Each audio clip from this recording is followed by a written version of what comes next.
And you know me, bro, I never back the early kickoff. And you know me, bro, I never back the early kickoff. Back the early kickoff. And you know me, bro, I never back the early kickoff.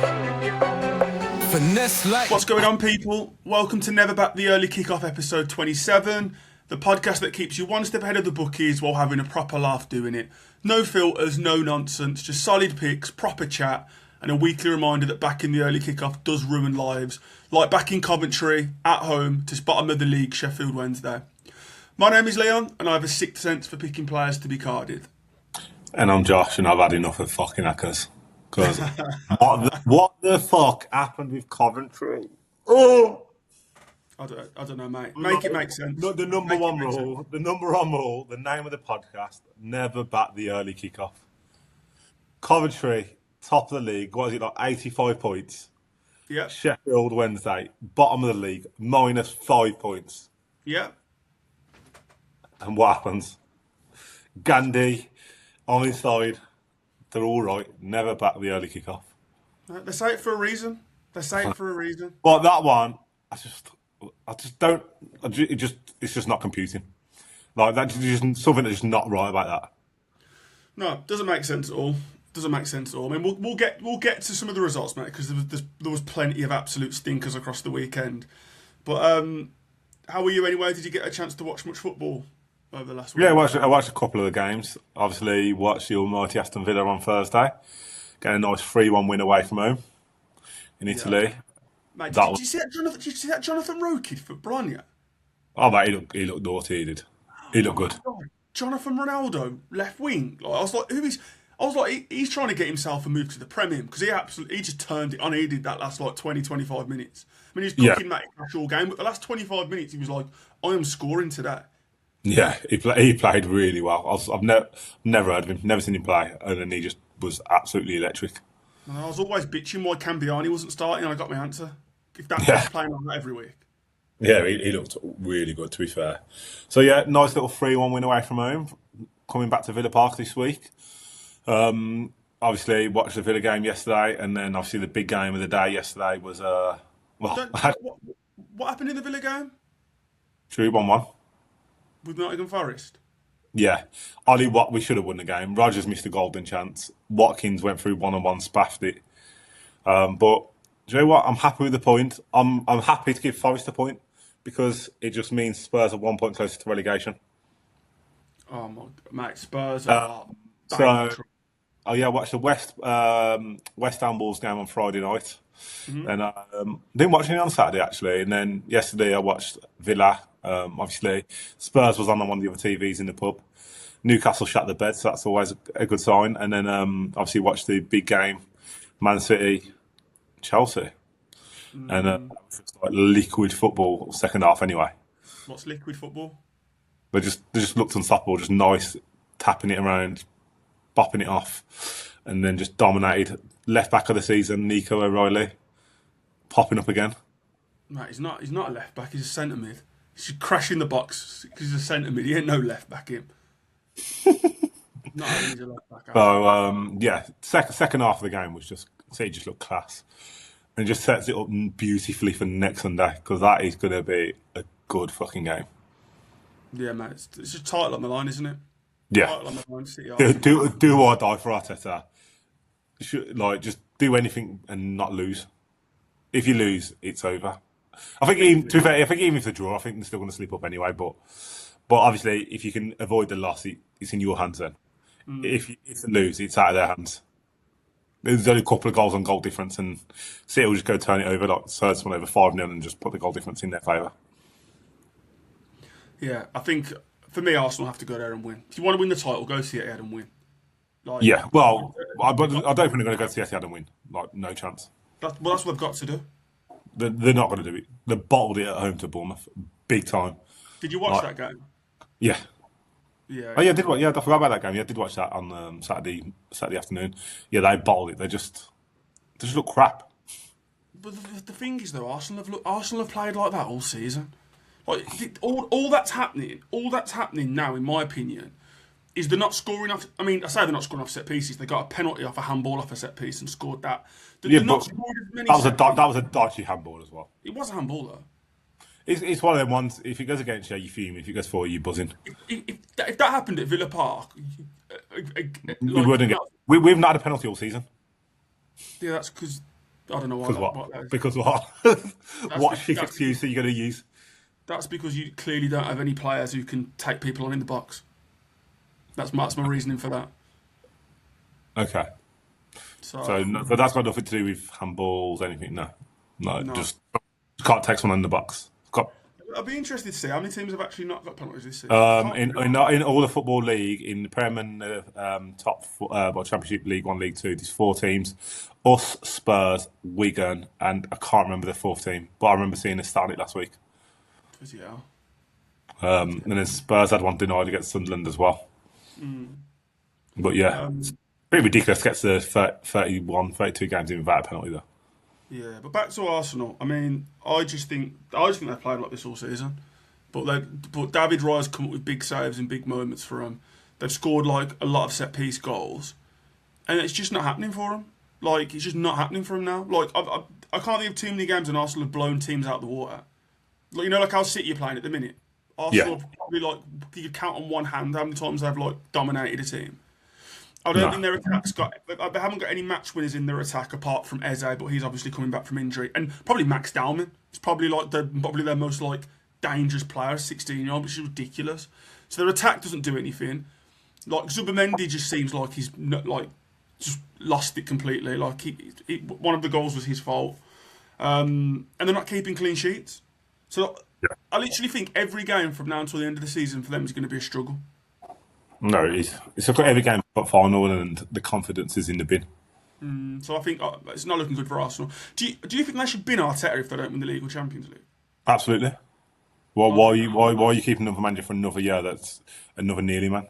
If you can't get you over the line this season, Arteta's got to be gone. Like you can't continue. Like what are you going to do different to next season? You've had what was it like a 7-point lead, 8-point lead at one point, and they just spaffed it. Yeah, I mean, my thing is like Arteta's. I'm thinking of Arteta now very much like Gareth Southgate. It's like you've done a good job.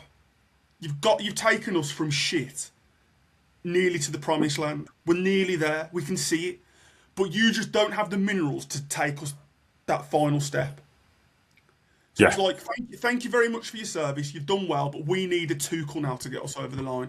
We need a top manager to get. Arsenal need a top manager to get themselves over the line, in my view. Because you got to think, if they don't do it this year, City's team looks like it's clicking now. So the City won't be as bad next season. But it depends what happens with Guardiola. It depends what happens with Guardiola. It doesn't. Because if you put another manager in there with that squad's a joke. Well, if Pep leaves, obviously they've been touting Maresca, but then if Arteta gets the sack, I reckon they could put him in charge. Nah. Arteta's not going to go from Arsenal to City. That's not going to happen. Why not? Do you think Arteta could not? He could maybe manage them in the future, but I don't think he's going to go direct from Arsenal. If he gets the sack at the end of the season and Pep leaves, I could see him getting a job. It's obviously they're obviously saying Maresca's kind of the favourite for it, but if Arteta is available, obviously he was there before he went to Arsenal. He was Pep's mentor. Pep was mentoring him. I just think that would be the most ridiculous. I would be ashamed of Man City if they give Mikel Arteta the Man City job. On the back of what? What's he done to? What City play like expansive, exciting football? Why would you want to go and get a pragmatic manager who just plays dog shit football, set piece football? Why would they do that? I don't know. Well, I think it's out of him and Maresca for the City job if he gets the sack and if Pep leaves at the end of the season. There's a lot of ifs in that. There is a lot of ifs in it, but I just don't see it because I think like Arteta's shown us who he is as a manager. He's a pragmatic, fucking big, strong defence, like recycle the ball and play for set pieces type of manager. And that for me is not going to be Man City. Man City would be more likely to try and go and get Vinny out of his contract at Bayern Munich. I think. At least he plays good football. Yeah. I think they'd be more likely to go to him. I'm not saying he'd leave Bayern because he's building a good thing there, but I think they'd be more likely to go to him than Arteta. Arteta's not even won anything apart from the FA Cup. But we'll see. We shall see. It's him and Maresca both come from the Pep philosophy, though, don't they? But that's not true. Because you say, do you think Arteta plays football like Pep? No, I Just don't. 'cause- No, just but I'm 'cause saying, but I'm saying, but obviously, he come through as he's a mentee of Pep. yeah, he did, but they don't play the same philosophy. Arteta was a Conan bib man for Pep. Like, Arteta and Pep don't play the same sport, mate. They don't. I don't rate Arteta as a manager. I think he's done a good job, but he just can't get him over the line. And if he doesn't get him over the line this season, then he needs to be out of a job. He don't deserve it to keep his job next year. That's just my view. No, he doesn't at all. Um, And then moving on to City Chelsea, I- Turkey again. Yeah, I didn't see any of the City Chelsea game, mate. Oh, did you not? Oh, No, second half. First half was a bit dead, to be honest. Chelsea had one disallowed for offside, Cucurella. And then second half, Pep must have put a rocket up their arse because they came out and they were good. Yeah, They were really good in the second half. no, they've been good for a while. What they were clicking now? They're clicking. Yeah, and then obviously the boy, Ryan Cherky, 2 assists. Doesn't surprise me. I mean, I saw the highlights. I saw his assist for Gay here. That was nice. That was. Yeah, that was so nice. But yeah, second half they just played Chelsea off the park, as you'd probably expect. Yeah. The first half was a bit dry, so yeah, mate, we march on. Arsenal are about to bottle the league. So yeah, do you want to talk us through Newcastle? Well, mate, I was away. I've been away for the last few days, mate. You know, getting my fill of Serie A in Italy. Hence the Milan jersey. I got to see AC Milan in person get rolled by Udinese 3-0. Oh, So all the way to Italy to watch a 3-0 rolling. absolutely, Udinese absolutely rolled AC Milan 3-0, and then I went and watched Parma versus bloody Napoli. Go see Scott McTominay and Kev on the Sunday. So I missed quite a lot of the football over the weekend. But it was interesting because I was getting the notifications coming through, and I saw we went 1-0 up, and I thought, we'll end up drawing that. We'll end up drawing that. And when I saw at the end of the game we had lost 2-1, I was like, do you know what? I'm so done with Eddie Howe. I'm just so done with him. Do you know, he had Walter Marda, Vissa, Jacob Ramsey. He started what's his name? No. Osula. Asula. Yeah, he started him instead over Walter Vissa. Yeah, but the point is, Eddie Howe bought Voltamada, Wissa, Jacob Ramsey, and Alanga. Combined cost of over bloody 70. Probably like 200 mil. Over 200 mil worth of attacking players, and all of them are on the bench. Yeah, Now, he's ridiculous, to be fair. I'm not expecting you to get every single signing right, but for you to get all of those, to the point where you're not even, and Will Asula was at the start of the season was fourth choice striker. So he's third choice striker, sorry. So Well, no, because you was playing Anthony Gordon, so technically he's fourth. So it's just, and playing Gordon. He's played Gordon up front because he wants someone who can press. Realised, I can't play Gordon up front because I'm taking him out of his best position. Puts Gordon back to the left and puts Asula up front. Still can't win. Eddie Howe's run out of ideas. He needs to go. We need a big reset in the summer. Tonali wants out. Bruno G wants out. I'm sure Gordon and Livramento will want out. We need to just sell a couple and just get a new manager with new ideas because... So, Sal Gordon, Sal Tonali, Sal Bruno, Sal Livramento, probably Sal Lewis Hall, then got fuck all left after that. Lewis Hall won't go because he's a local lad. We'll have him for at least another year. I don't think we'd let both Bruno and Tonali go. I think both of them want to go, but I think we'll only let one of them go. But the problem is the same as Villa, PSR. We'll be able to sell them, but we'll probably be able to bring in someone who's a lot shitter. The other problem is you're not going to get any sort of European football. That didn't make a difference for us this year. No, but I mean for your players to stay, at least if you've got some sort of European football, the players... I'll make the point again. That didn't make a difference for us this year. Our best player fucked off. Couldn't wait to get out. Yeah, but I'm saying it helps keep players if you've got some European football. And you're literally you're not even going to finish in the top half. I know, but we'll see. But, Man. do you remember that we had that bet at the start of the season? What about what? Do you know exactly what I'm talking about? Yeah, you're still not getting any money till the final day. Okay then. Is that how we're playing it? Yeah, so that's how we're playing it. You're not getting any money until that last day of the season. Once it's not when it's mathematically impossible. Mate, Christian Romero's out for the rest of the season, knee injury. Oh, is that why he was crying yesterday? What? That's why he was crying yesterday then. Yeah, must be. It just pops up. But no, He, you he, can he, only, went, he went off injured and was crying on the way off. well, So he's going to miss the World Cup then. hopefully.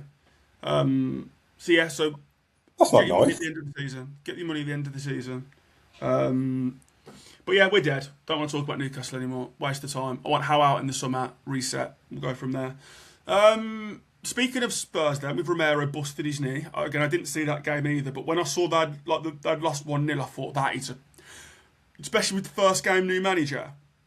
I was thinking if they don't get new manager bounce, they could be in trouble. Did you see any of the Spurs game? Were they really bad? Yeah, well, I was the Villa. I was the public thing. I was on multiple screens, so I had Villa on one. So glancing over at the Spurs game, they had a penalty disallowed, which I didn't think it was a penalty anyway.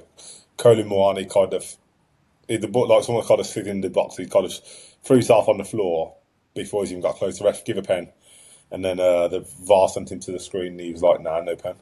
And then Sunderland scored a shitty deflected goal as well, which is bants.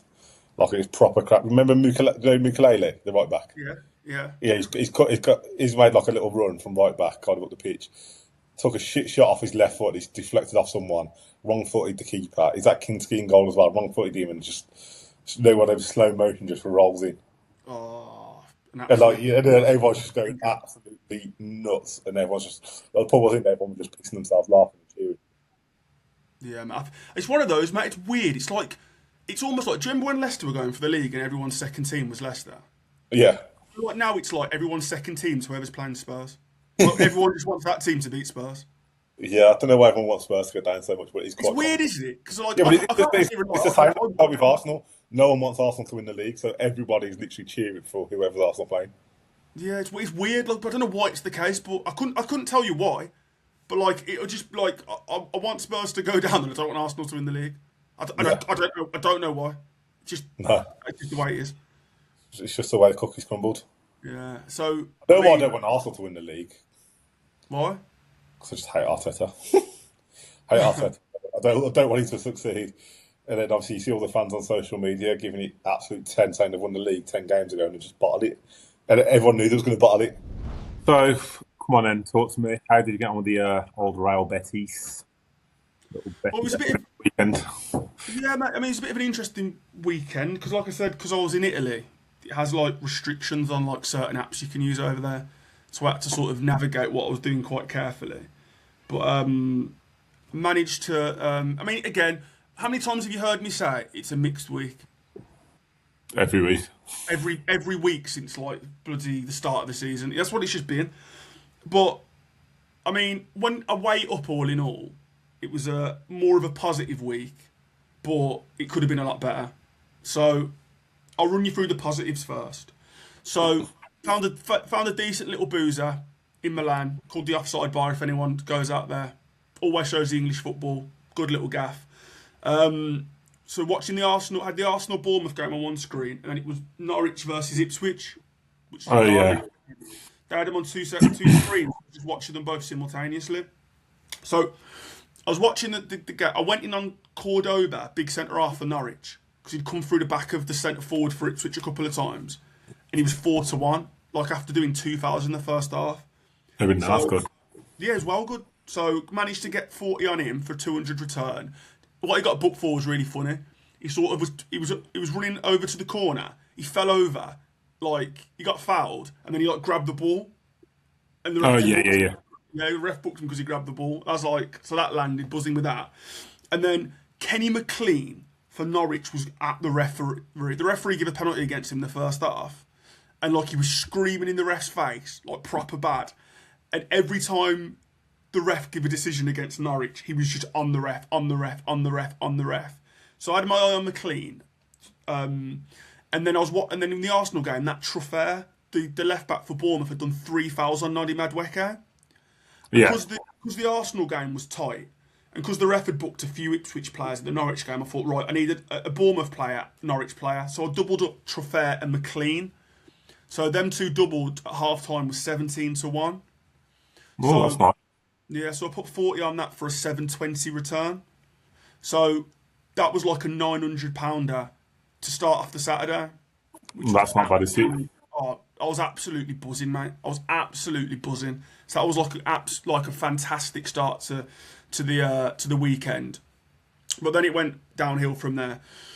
Like I'm not going to steal your thunder. I'm not going to do a big whinge about Coventry. I'm going to leave that to you. But rest assured, they were not the only team that killed my Acca. There were plenty, mate. There were plenty that killed my Acca. I put on like another Acca on the Sunday as well, and that was gone before it even got started. What did you have? Oh God, I had Napoli to beat Parma. To the game that I went to, I thought Napoli Yeah. going to smash Parma to bits. Parma scored after 30 seconds. I Was barely was you even in your seat? Mate, honestly, I went to get a beer, came back, literally sat down, and then like the geezer was just running through one-on-one. I was like, what the hell's going on here? So yeah, so Parma drew. They messed it up. Oh, there was someone else on the Sunday as well who had a stinker. It escapes me. There was another team as well. I think they're called AOD Haag, a Dutch team. Yeah. Ado Haag. They should have won, and they lost 1-0. And I also had Real Zaragoza, who were like playing someone crap, and they drew. They conceded a 90th minute equaliser. So my Accas were awful, mate. Didn't even get going, so they weren't great. And then was watching the not watching, but I had up on on 365. I had up the Bologna versus Lecce game. Cambiani was starting against Viga. So I had Cambiani. I had Viga, a right back, dirty right back. I quite like having him against tricky players. Been booked 7 times this season. I had him against Cambiani, and I had him first player card at like 14-1. Yeah. So this Viga has done 3 fouls on Cambiani inside 20 minutes. No card. So I'm thinking, right. He's got to go in next. Coming in. Then the ref the next foul by a Bologna player was some random centre mid. The ref just books him. I was like, absolutely fantastic.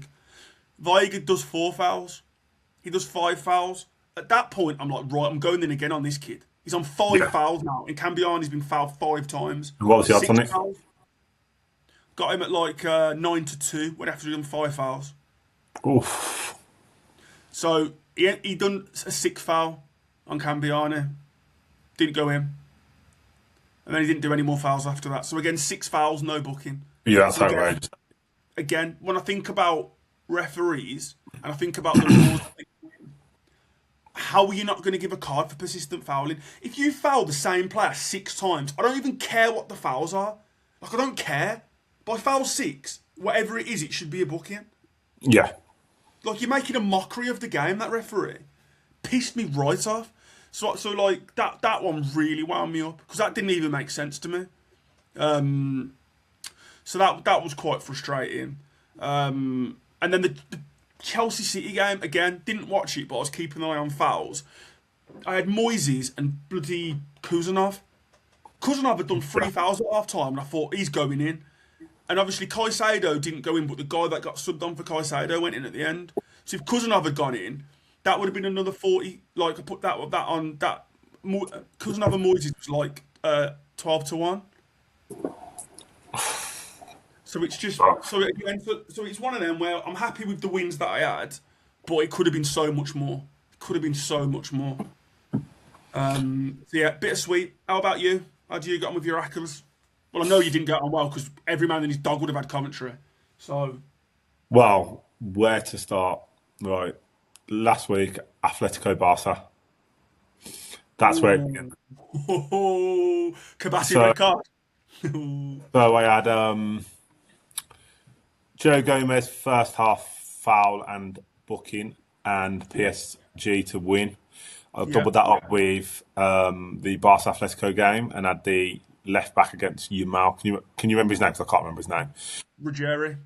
Was it Ruggieri? Yeah, to do a first half foul and to do 2 fouls in the game. I think I had another player or something to do a foul. I had like 10-1 on that. All of it coming literally in the first half, apart from the second foul for Ruggieri, and then he just didn't do another foul the whole game. Like it looked like he was just in the middle. Yamal was just getting the ball. I didn't watch it. I was watching the Liverpool PSG game, but it looked like he just kept getting the ball and like from the stats like loads of dribbles, but just not happening. So that was quite frustrating. Moving on to Friday night, I wanted to start a little roller. I thought I've not done a little roller in ages, so I had West Ham, AC were Saturday, weren't they? Who played in Italy on Friday? Who played in Italy on Friday? Roma versus Pisa. Roma. Who that? Oh yeah, Marseille, and then Madrid. Madrid drew 1-1. Oh, that Madrid game was. I knew to keep Madrid off. I knew to keep them off. I just was like, no. It's just that thing of like they need to win. And no, when I didn't put it onto us in the lineups, I was like, okay, they got the big boys starting. I thought they might rest them. If the rest was resting them, I wouldn't have gone for it. But yeah, obviously they had the big boys going. So yeah, that just pissed me off. Then going into half 12, Coventry. So on my long shot tenfold, which I said earlier last week, by the time I put that on Thursday, by the time we had all the championship odds and stuff like that, Villa dropped from 7-5 to 11-10. So the odds dropped massively. So by the time I got it on, it was about 30-40 to 1. With the boost on Bet365, it took it to 60 to 1. And the other team to let me down was Coventry, and then Galatasaray on Sunday. They drew 1-1 at home as well. And then Galatasaray let me down another one for 200 quid. So Galatasaray and Coventry let me down for 800 quid in total. Oh, that is extremely painful. That is extremely painful. The Coventry one. Do I know about the Coventry one? I didn't have them originally, and I just added them on for the boost. The boost, like, doesn't make any sense. I think everyone would have had Coventry. Like, anyone on an app that gives you a boost would have had Coventry, because the things are, I think they could have. Why wouldn't you have Coventry? But if I'd won that game, I swear they would have either got promotion or won the league. It's one of the two. I think it's depending on how. I think they could have won the league or sealed like top two, depending on the other fixtures, which obviously wasn't until later. So yeah, it's just absolutely outrageous. Yeah, doesn't make sense. So yeah, 800 quid, Galatasaray and Coventry. Yeah, I mean, Galatasaray at home? Yeah. Galatasaray were at home to 18, I don't even know how you say it, Kocaelispor or something like that. They're doing okay in the league. They're like, Galatasaray are top and they're like 8th. But they're not doing anything special. Like, they're 8th from 35 points from 29 games, so just over a point a game. One of the lower formed leagues in the teams in the league. Like, they're not doing great, and yeah, the 1-1 stinky 1-1. Especially like when guys have got like absolute players on players. So Yeah. very, very frustrating. No, frustrating. So yeah, that was me this weekend. Pissed off, frustrated, annoyed. But it is what it is. Got to pick ourselves up and move on, right? We do. That's what we always do, man. That's what we always do. So yeah, so what are you looking at for the week ahead? Matt, you know what I'm looking at. I'm looking at Tuesday night. I'm looking at Champions League. I'm looking at Atletico versus Barcelona. That's what I'm looking at. Atletico v Barca. Oh, that's going to be an absolute stinkfest, that is. I mean, this is what I'm going to say to everyone out there. Atletico are going to put Barcelona out. Barcelona are going out. Unless Atletico get a man sent off or something stupid, Barcelona are going out of that game. So what you got to think is, like, Barcelona are going to have so many players who are going to have head losses in that game. Like, the referee's reffing, it's Clement Turpin. He dishes out 3.75 cards a game. So that average roughly around 4 cards a game. So you've got to think to yourself, the Atletico players who are on 2 cards need to be a bit wary of. And what's frustrating is Ruggieri, the guy against Yamal's on 2 bookings. So if he takes one, then he misses the first leg of the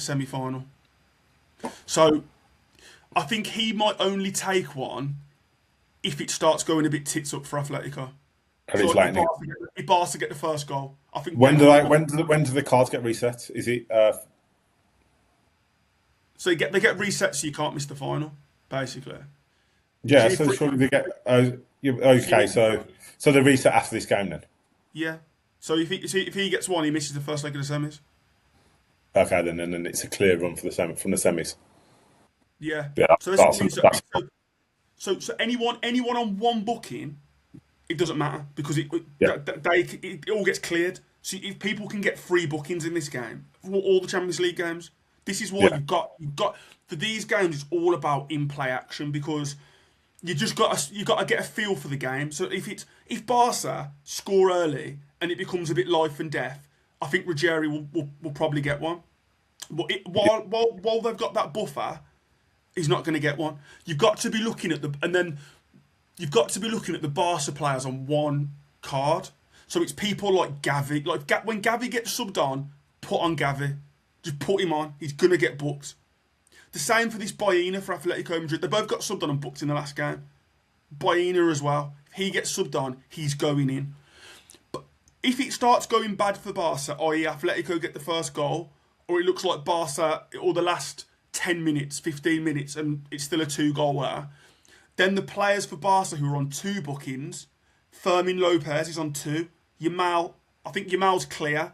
So I think Fermin Lopez will be one when Barca look like they're on the way out to go for as well. So that game is all about just watching the cards, who's on one booking, who's going to miss the potential semi-first leg, and just navigating around that. So, but my top picks for that game are Gavi and Baena when they get subbed on. Lamine Yamal, if Barca are going out with about 15 minutes to go. Fermin Lopez, if Barca are going out with about 15 minutes to go.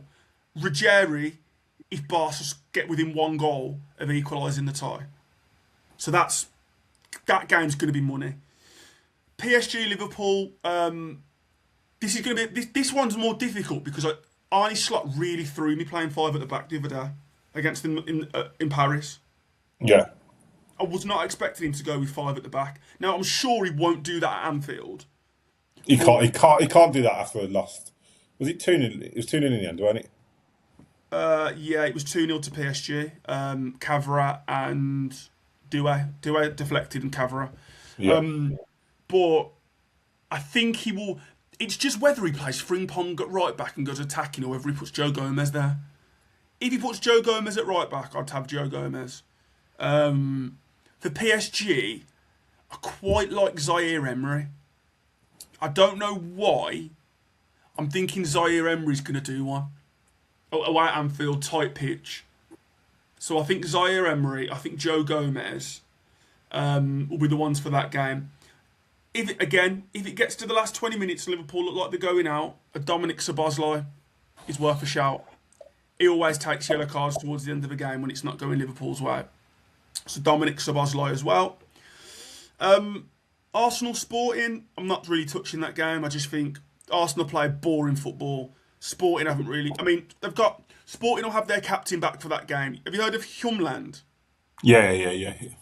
He'll be back from a suspension, so Hjumland I think will go in at some point, just because Sporting will go out of that tie. So Hjumland would be my top pick for that game, and then Bayern Madrid will be if he dares play Carreras again. Michael Elise absolutely humiliated him, humiliated. Yeah, that was bad. So I think Carreras is definitely going in that at some point because Michael Elise was absolutely cooking him.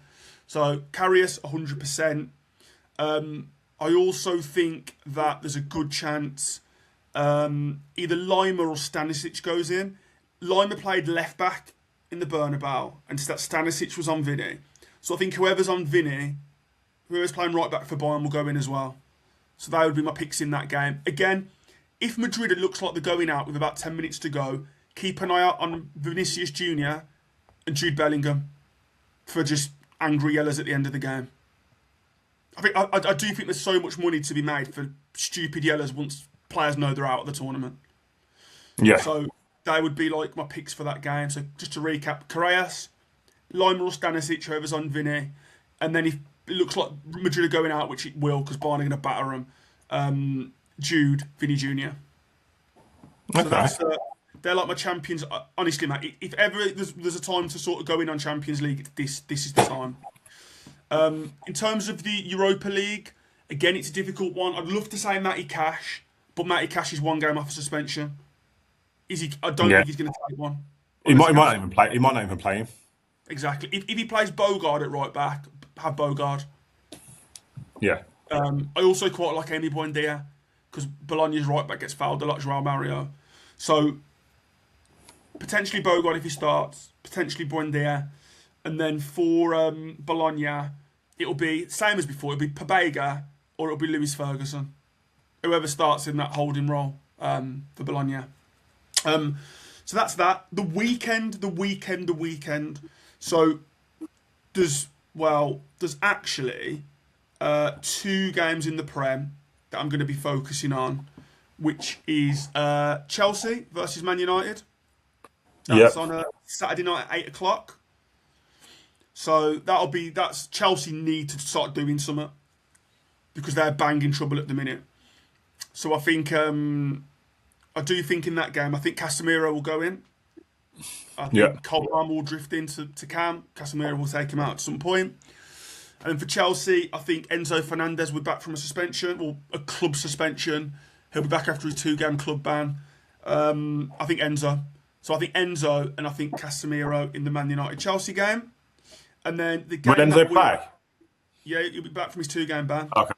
I thought it was early the game just gone. Or was it the Champions League last... no, not Champions League. Was it game last week as well that he missed? Yeah. Was it a Port Vale game? Yeah, he's missed 2 now. So he'll be back in. And Liam Rosenior's not got the stones to keep him out of the team. So, yeah. So he'll be back in, raring to go. And then obviously the big one. The one that everyone will be watching. Arsenal, Man City. And again, this is one for me for in plays because you just need to get a feel for what's going on in the game. Because I think both keepers have it in them to get booked for time wasting if whoever's getting the result they want. David Raya loves a card away from home for time wasting in a tight game. And we know what Donnarumma's like. Donnarumma's ridiculous for cards. So I actually think both keepers, with 20 minutes to go if their team are winning, keep an eye on the keepers.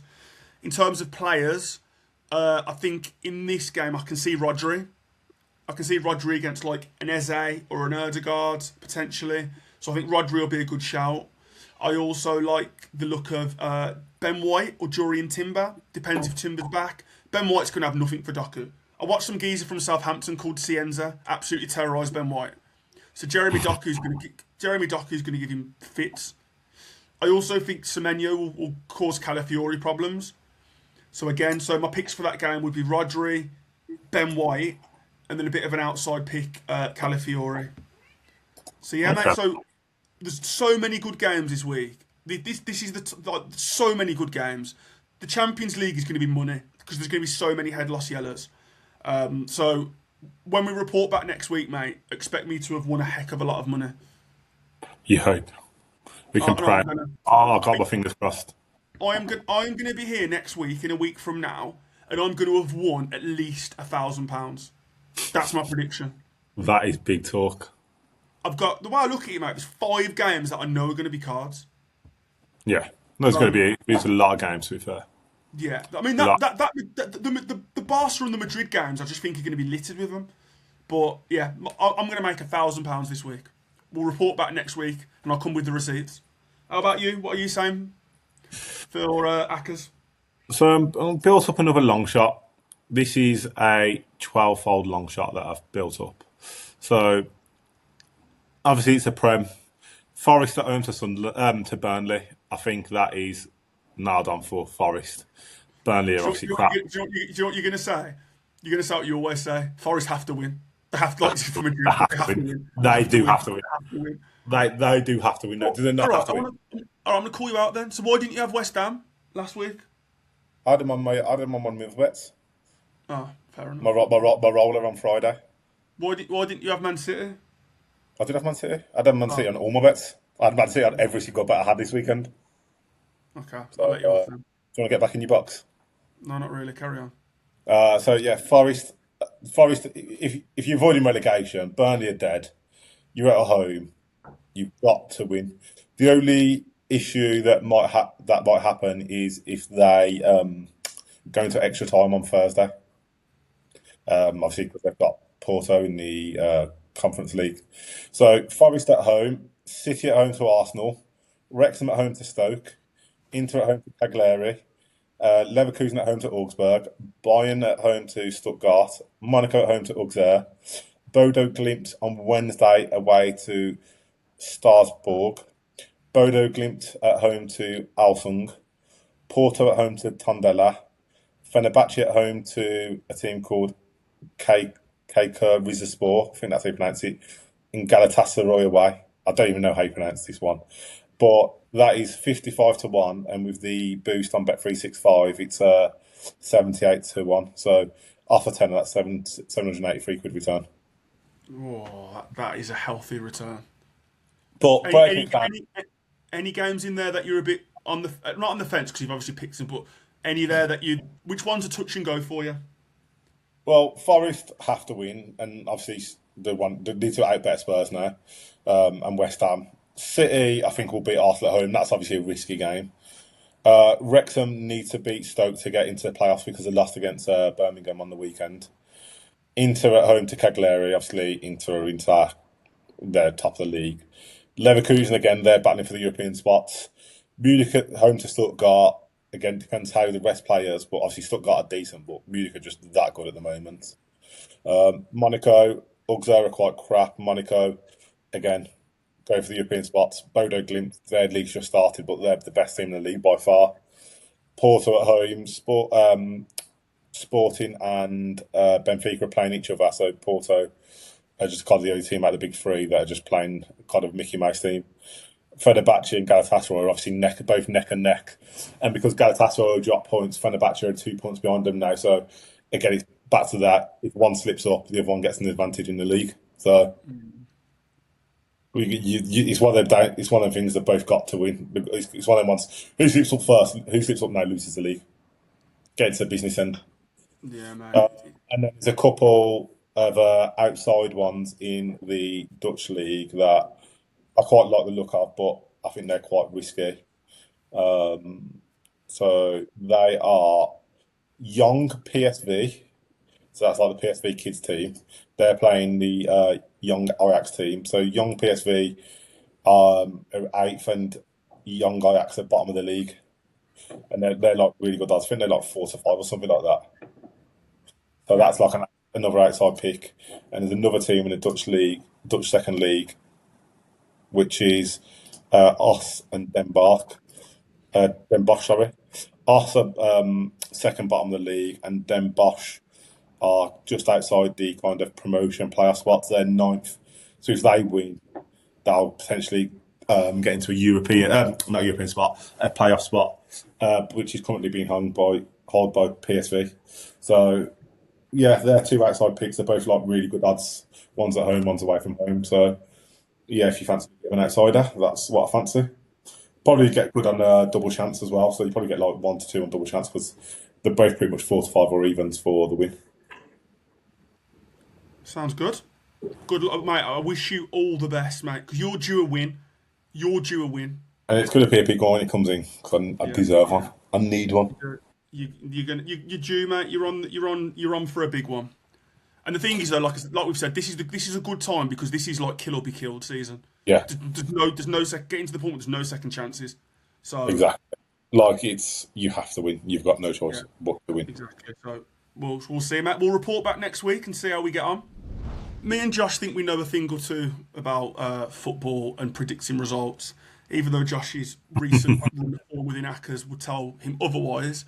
So what we've decided to do is introduce a new element to the show where we're going to do sort of Prem predictions.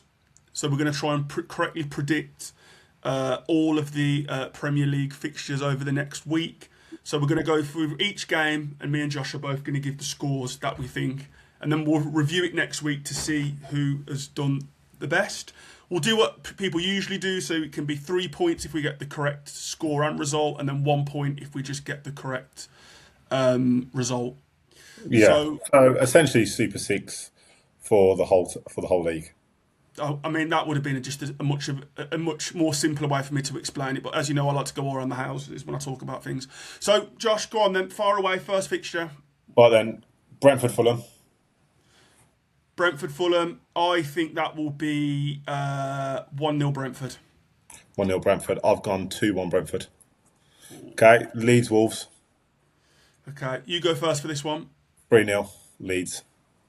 3-0 Leeds. I think it will be. I don't think Leeds have got 3 goals in them. I think. Yeah, but Wolves are just that bad. 2-1 Leeds. 2-1 Leeds. 2-1 Leeds. All right, Newcastle Bournemouth. 2-1 Bournemouth. Newcastle score first. Bournemouth win 2-1. I've gone 1-1 there. Bournemouth will beat us. I'm not going to go on a tangent. Anyway, I'll be forget about this. Spurs Brighton. Spurs Brighton 1-1. I've gone 2-0 Brighton. Bloody hell! 2-0 Brighton. Spurs are crap. Deserby's first home game. You reckon his ex-club's going to go there and do him 2-0? Exactly. That's exactly what I think. Chelsea United.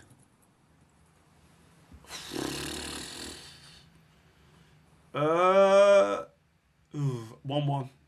I've gone 1-1. You can't have 1-1? What do you mean? I've written mine out already. What do you mean I can't have 1-1? You can't have the same score as me. Like, the whole point of predictions is one of us goes first. You can't just copy. I didn't copy it. I've written mine down before. What? So Why can't you have the same? Why can't you have the same score? Oh, Okay, I well, I'll like... change one for 2-2 then. I think it's going to be a draw. Thank you, guy. If you're going to moan about that, okay then. Villa Sunderland. I've got 2-0 Villa. 2-0 Villa. 1-1. Forest Burnley.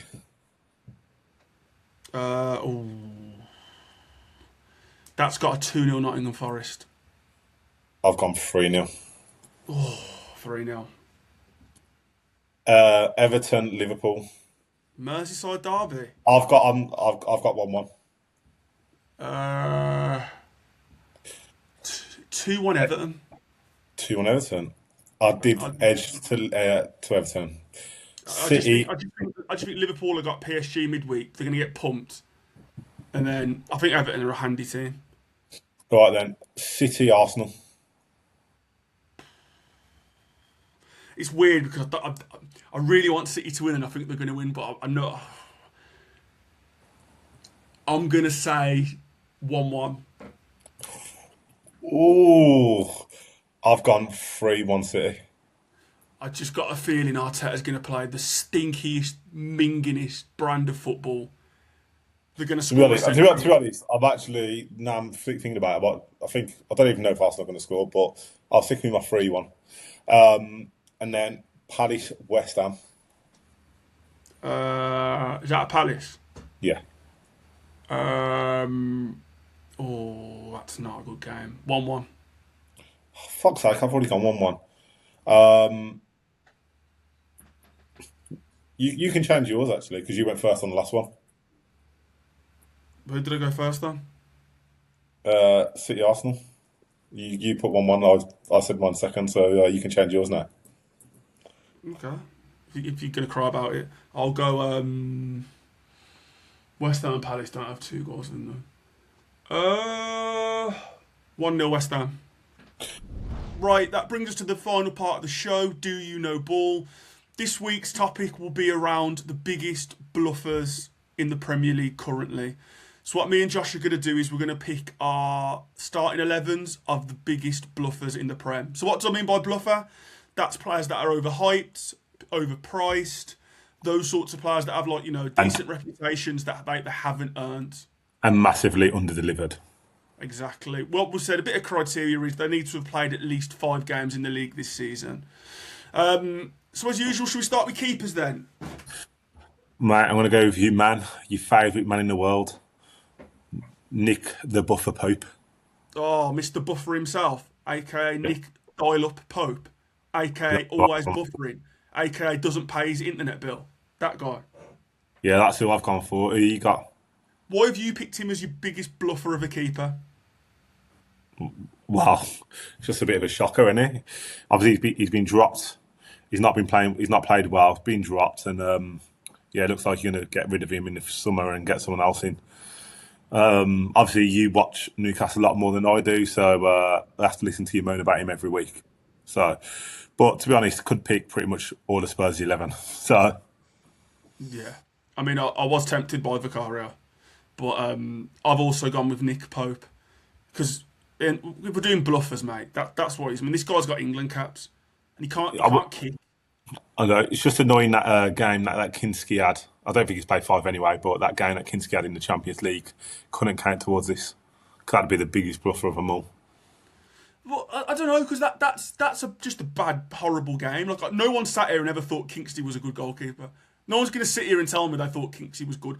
People will say that Nick Pope's a good goalkeeper. He's played for England. Like people, like at one point he was like England's third choice keeper. Like, and I watch him and he's like horrible. Like he's horrible. So Nick Pope absolutely is between the sticks for my Bluffers 11. Right, let's go to the defence then. Who have you got at right back? Who is the right back for your Bluffers 11? I've gone a bit of a curveball here. Okay. Mazraoui for Man United. That is a bit of a Mazraoui. Yeah. Why Mazraoui? I just think because of he was half decent last year, and then he's kind of this year he's hardly even played, been kept out of the team by Delot, who everybody hates. So there's got to be something wrong if you're getting kept out of the team by Delot if nobody even likes him and doesn't rate him. So you've got to be something wrong there. So that is a curveball. So have you basically picked Mazraoui because he can't get in over Diogo Dalot? Yeah, he's played like 15 games, started 7, 8 as sub. And like, if you're not getting the team over the lot, there's something seriously the matter. Do you know what? Now I've listened to your justification. I can understand it. I can understand it. That's yeah, because Dalot has got absolutely nothing about him. So you've got Mazraoui in. I've got Kieran Trippier. Why? And before, just to get it out there, I'm not picking. I could have picked everyone, like basically 9 Newcastle players for this because they're a team of bluffers, but I haven't got that many more Newcastle players. Trippier, well, because he can't defend, and he's a right back. Just before, Takes you a good set piece. but he's not there to take set pieces of right back. He's there to defend and to stop wingers, and he's got the lowest success rate 1v1 in the Prem against wingers. Do you know what his success rate is against wingers? Now you said that, I don't know, like 7% or something. No, 32%. Okay, it's not as bad as I thought. But no, that's awful. So if someone's running at him, they get past him. Like 32% is basically a third. So every time any winger runs at him in the Premier League, they get past him 2 out of 3 times. That's awful. That's pretty poor, to be fair. So Kieran Trippier, well worth his spot in the. Well then, who's your 2 centre halves? Kanate and Malik Thiaw. I've got Kanate. Kanate and Malik Thiaw. Why have you picked Kanate? Why have I picked? I mean, Kanate's picked himself, mate. He was one of the first names on the team sheet. Kanate was so many because he's got all the attributes to be a top draw centre half, and he's just useless. Like he's big, he's strong, he's quick, but he's just terrible. And the thing is, he's next to probably one of the greatest centre halves the Premier League's ever seen, coaching him through games, and he's still terrible. So I'm just like, how can he be next to Van Dijk and still look that bad? Yeah, I think this season, obviously, Liverpool have been off the boil, and I think because Madrid were tapping him up, and then it was like, oh, we'll just go Madrid at the end of the season. I'm not that arsed. And then he's just kind of just gone with that attitude of, I'm going Madrid next year no matter what on a free, and then kind of that's kind of all fell through, and then it's like, they're even on about offering him a new contract. But yeah, I think he's just been crap this season. My other centre I've gone for is an obvious one, Romero. Oh, see, I thought about Romero, and the thing is, I just like how aggressive he is. I just love it. I know. Do you know what? I like how aggressive he is, but it's just ridiculous. What is he like? 4 times? He's 3 or 4 times he's been sent off in this season. Like it's actually embarrassing. Yeah. Like, especially if you're captain of the club. I know you captain the club, you just get sent off every other game for just kicking someone for just absolute nonsense, and then you cry about it. It's been like the off the field antics as well, the whinging saying, "Oh, you don't invest, we ain't got enough players," but then you're getting sent off and making it more difficult for the rest of the team. You're supposed to be the captain. Like, Talking of investment, why doesn't he invest in anger management therapy? That's what he needs to invest in. he does. Because you need And to so why? take it down 10% in. So why Malik Thiaw? Because, again, I watch a lot of Newcastle and Malik Thiaw is just, again, what it is when I see centre halves who've got all the physical attributes to be immense. Like I look at Malik Thiaw and I think, when you watch someone like Saliba play, Yeah, like he's good pace, strong, like physical centre half, but he's got like a brain on him. I look at Malik Thiaw and I'm like, why aren't you like 50% of the player Saliba is? Why can't you do half of what he does? Like you've got the same physical attributes. Like why can you just not defend? The one that got me was there was a goal João Pedro scored against us, where like Sanchez has clipped a ball into him, and Malik Thiaw's come behind him. João Pedro's flicked it on, done like a little turn. Malik Thiaw's followed him, so João Pedro's flicked it onto himself basically and ran through and scored. So how do you lose a head to someone who flicks it onto himself and scores? When you're bigger, stronger, and just as quick as the centre forward. yeah, Like it's the sort of goal that I'd imagine like João Pedro scoring against like a Acca or someone that literally can't run. So yeah. Malik Thiaw again, similar to Kanat, he's got all the attributes, but just crap. Just can't defend, mate. Can't defend. Okay, let's move on to left back. Yeah. So who have you gone for left back? Kirkes, big money move, You and me. big both. money move, and he's just You and me both. obviously the team's not been great, but he's just kind of failing in that system. And obviously after the money they spent on him, it's painful to watch. Yeah, he's awful. It's got better as the season's gone on, but for the money you're paying, you want him to be eating the ground running. Couldn't get any worse, could it? True. Like, Not much worse. He was giving Liverpool 3 out of 10s. Yeah. So now he's like playing average, but I thought he was going to do. I thought he was a good signing, but no, he's no good. So moving into midfield then. You've got 3 in midfield. I've got 4-3-3. Sam, so who's your first midfielder then? Well, how do you want to do it? Do you want to do all 3 or do you want to do one at a time? You can do all 3. Conor Gallagher. Conor Gallagher gives you absolutely nothing. I don't think they even need an explanation for that. £35 million move in January and done absolutely zero. I'm actually glad he didn't sign for Villa. Jacob Ramsey. I think just before we move on to your next one, I think the fact that they spent 35 million on him in January and he's coming and they've been worse. Yeah. And now he doesn't even play. I think that just says it all, doesn't it, really? Exactly. Then moving on to Jacob Ramsey, because obviously massive money. Are you just bitter because he's left Villa? No, I actually really like him, and he was class at Villa, but he's not done anything for you boys. Big money, was it 50 million quid? Can't say fit. Hasn't done it. Hasn't shown the promise that he's got, and so yeah, he hardly plays. So yeah, I think you're signing someone for £40 million, especially unless you're going to obviously Chelsea, where they just stop players. Look, you need to be in that team, and you've got a good obviously midfield 3, but you've had injuries, so Lewis Miley's been starting over him and everything. So yeah, I think he's just been poor around, especially for the money. And the last one might be a little bit controversial, but Phil Foden. Considering the last few seasons he's had and how good he has been, I think he's been nothing shy of crap this year. But do you think Phil Foden's a bluffer though? Well, yeah, I think he's been bluffing this season. What we're talking about this season only, right? I think he's a class player and plays well, but this season I don't think he's set the world a lot or shown the ability that he has in the past. And that's I know we're focusing on Prem, but that's the same for City and England this year. It's been terrible. But I don't think he's going to ever play well for England because he's just so used to playing in Pep's system. He can't play out of that system, and then now Pep's tweaked his system slightly. He's been underperforming. It's hardly even been getting kicks. He's just been getting a few minutes here, a few minutes there at the end of games. He's not been dominating like he has in previous years, or the centrepiece. So that's why I think he's in the team. Nice. Well, Joe, I can't really.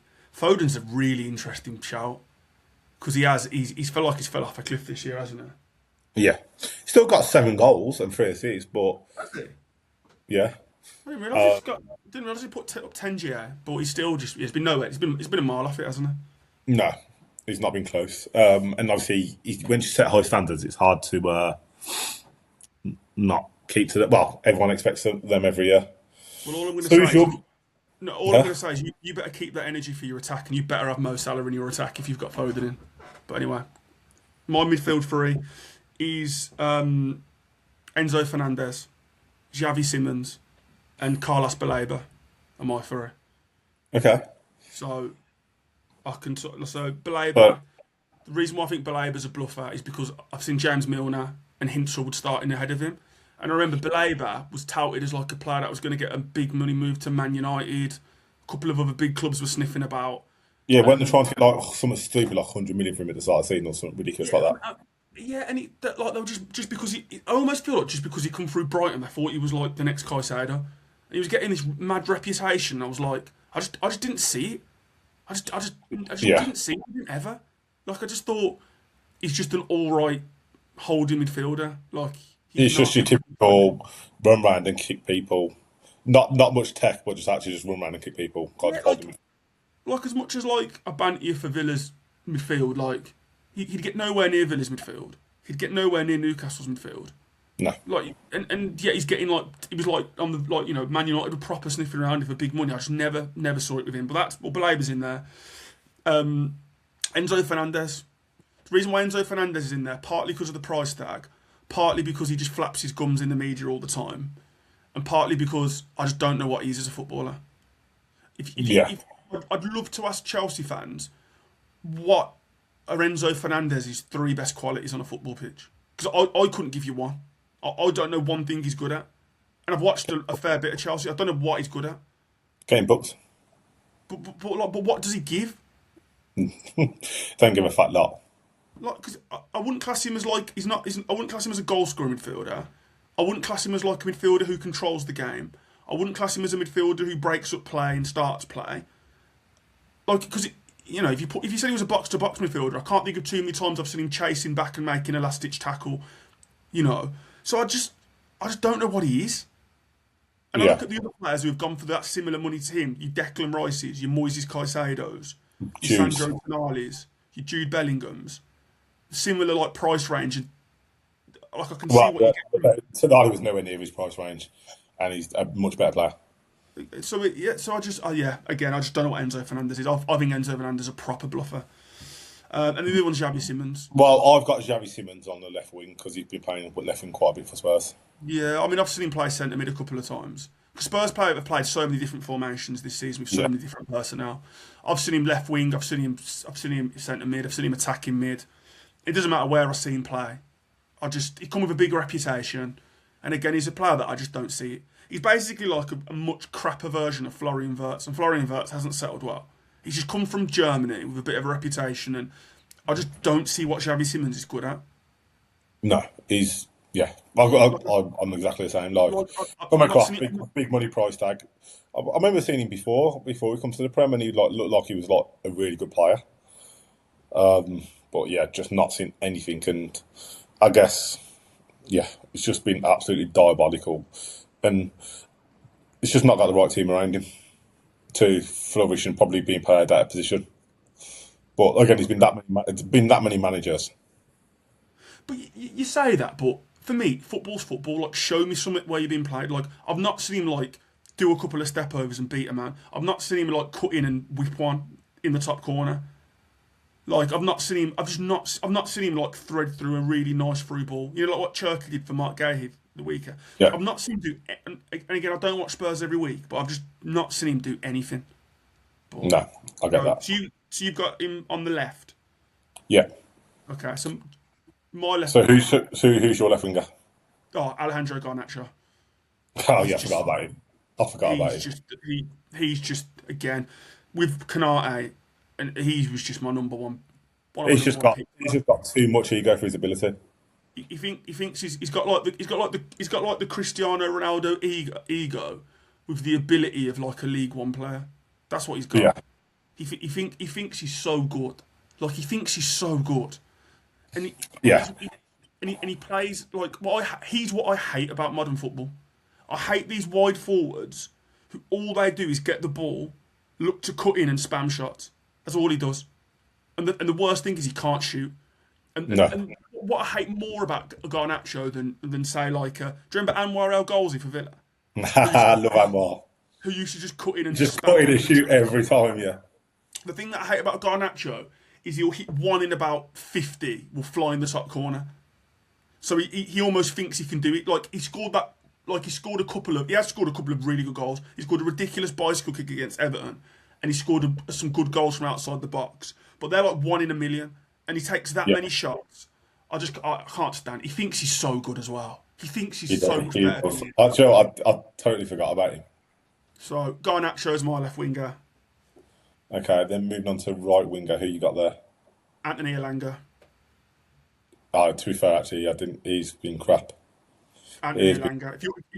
The amount of money we've spent on him, and look, he is given absolutely nothing, and he's been played so many times, and he gives nothing.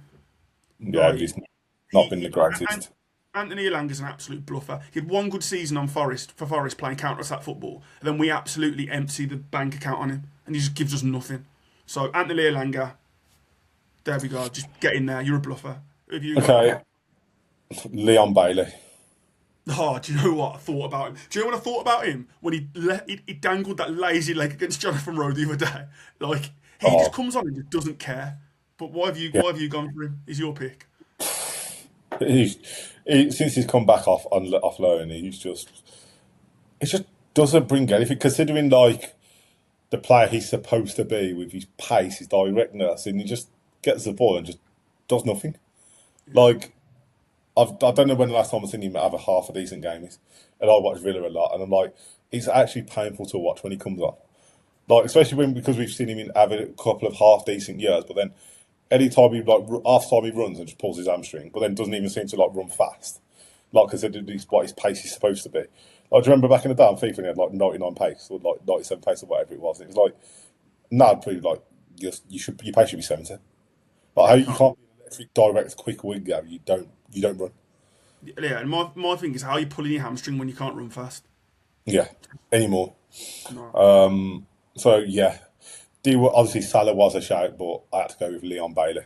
Yeah, I thought you might have Salah just with your justification for Foden in terms of him dropping off a cliff, because Salah's fall from grace is like this is a legendary drop off. Yeah, it's sort of like. But can I give no strikers? Can I give one honourable mention to someone who I really wanted to put in but just couldn't? Jadon Sancho. I think there's a lot bigger bluffers out there than Jadon Sancho. I wanted Jadon. I just think Jadon Sancho is a coward of a footballer. He's not been great, but he's not been terrible. He's been. No, he's a bluffer. He's a bluffer. Average at his finest push. For what his ability should be, okay, compared to what his ability should be, but I wouldn't put him in the category of some of these. I'd much have him playing over Leon Bailey. Yeah, but that's a low bar. Well, exactly. We're talking about the lowest bluffers. I mean, Jadon Sancho's went to Man U for like 70 or 80 million. I know that wasn't this season, but he's been at big clubs and he's slowly just going to keep dropping down the food chain. Yeah. Do you know where he's going to be? He's going to be playing for like Fenerbahce or someone in Turkey in like Upper Besiktas in like 2 years. He's definitely going that way, and then he'll end up in America. He's just awful. Well, I thought of another one, Dan and Doy. I thought when he come first, I thought he'd be really good. Yeah, but he's not, like I say, he's not on the level of like Leon Bailey and Garnacho. No, that's what I say. But I thought he'd be really good. But no, he's been dog. Well, okay, centre forward. Come on and talk to me. Bit of again. I know he doesn't play up front all the time, but I've gone for Cody Gakpo, aka Cody No Show. Like, okay, I've got for your second favourite player in the world. Who's that? Isaac.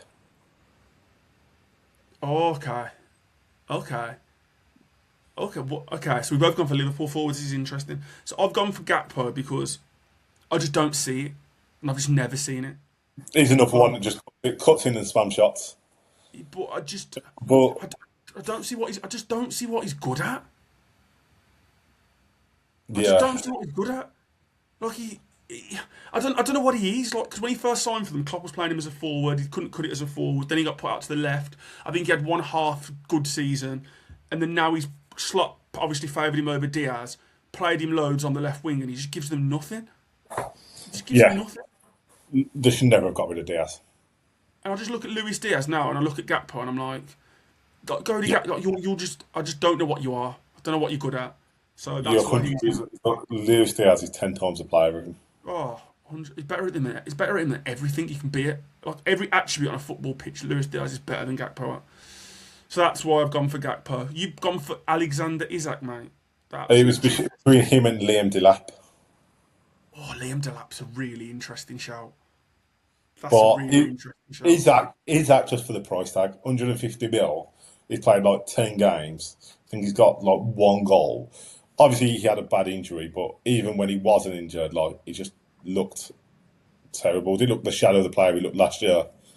But I guess he'll be judged probably next season. But Liam Delap looks awful as well. He just looks like he just comes and just runs into people. Yeah, I think Liam Delap should have gone to Everton in the summer. I think Everton would have been the perfect move for him. Just go and play for a Premier League club, play every game. I think going from Ipswich, a promoted team, to Chelsea, who just are a basket case of a football club, was stupid. Yeah. I don't think he's a good footballer. I don't think he's a good footballer at all. I just think there's a real shortage of good centre forwards. So bang average players are Premier League strikers. Especially when you've bought João Pedro as well, who you guaranteed to start every game over him. Yeah, I mean, João Pedro and Liam Delap don't play the same sport. But Isak's an interesting one because as much as I hate him, and I think I just don't rate him as a person, he last season he was a very good footballer. This season, I know, let me land. This season, I think it's like if he'd got injured at the start and come back and been bad, I'd have a bit of sympathy. Because the fact he played a few games and looked terrible before he done his leg. So it was like I remember that game when I needed Liverpool to beat Man U at Anfield, and he got put through 1-on-1 after about 5 minutes and just hit it straight at the keeper. I was like, that's not the Isak I know. So I mean, he might not ever come good again now. Yeah, that's a very bad £150 million to spend if he doesn't. The most expensive player in Premier League history. Yeah, it's like outrageous. Is it second to Neymar or because Neymar was like 200. Yeah, so is he second to Neymar for like the biggest? Yeah, I think so. I don't think there's more than 150. Yeah, I think so. I don't think he's many over the 100 mark now. No. So that's the 1 to 11. So who's your gaffer? Who's your gaffer? Liam Rosenior. Why Mr. Rosenior? it was between him and Slot, but Liam Rosenior, I don't think he has a clue what's going on. He's just not, you can just definitely tell he's a yes man. He's coming, not making an impact, and then every interview he does, he's just like, we're challenging and we're growing and all these excuses, but what are you doing about it? And then you do something shit happens. Take some responsibility. Like you just take some responsibility and just stop being a little bitch. Like it's really funny because like all these ex-mates are like ex-teammates coming out and be like, that's not him. Like he's just literally just a yes man. So yeah, it was between him and Slot. But yeah, I had to go towards him. Why? Who's yours? I mean, I agree with you. I mean, Liam Rosenior was the one that I thought would. When I was thinking about this, I was like, yeah, Liam Rosenior is the definition of a bluffer. He's like not qualified to have that job. Chelsea have got a history of having really good managers. The fact he's Chelsea manager is ridiculous. Like he should be manager of somebody like Luton Town. That's what he should be managing. Or Wigan, like a club like that. Good British clubs, but not at the level of Chelsea. Chelsea is like your Ancelottis, your Mourinho's, your real top tier managers. But the one I've gone for is a manager that's out of work at the moment who needs a job, and I think he'd be perfectly suited to this team. Ruben Scamarin. Yeah, actually, I forgot about him. Ruben Amorim. Like, I mean, how much time have you got? This guy. I mean, his formation that doesn't make any sense. For one, makes no sense at all. This formation. I've got to have 3 centre halves play every game, even when I'm playing against 10 men at home with 2 wing backs that play defensive. So 5 at the back, no matter who we play, where we play. He plays players out of position, so I know I'll play Diego Dallo left wing back. That makes sense. He's a right back. Mason Mount left wing back. But I'm going to play him left wing back. Yeah, but Mason Mount left wing back was Mason Mount left wing back. was a shaky one. So that was quite interesting. He's got Kobe Mainoo, one of the best young English talents going. Decides he's not good enough, not playing. Casemiro, old man, hasn't got the legs anymore. I know. I'll put him in the midfield too, Bruno Fernandes, who vacates the space. So I'll leave Casemiro in there to get drowned. Grimsby Town, when he was fiddling around with his little plastic board with his pieces in Grimsby Town against Grimsby Town, like, he just goes on and on and on with this guy. Like, he just, yeah, for me, just complete and utter bluffer. His substitutions, he always would sub off a centre-half for no reason, even if the team were winning, losing, whatever. No tactical flexibility. He was just a fraud. He was just an absolute He's a fraud. So I think he's a perfect way to end it, to round off the conversation. So Ruben Amorim is my manager for my Bluffer 11. Okay, then. Well, that's it for today's episode. As usual, guys, thanks for watching. Catch you next week. Good luck for the week ahead. Peace out. Until next time. And don't forget to tune in next week for Never Back the Early Kickoff. Thanks for watching. Follow us across socials for more. And remember, this is for entertainment purposes only. Please gamble responsibly. 18+.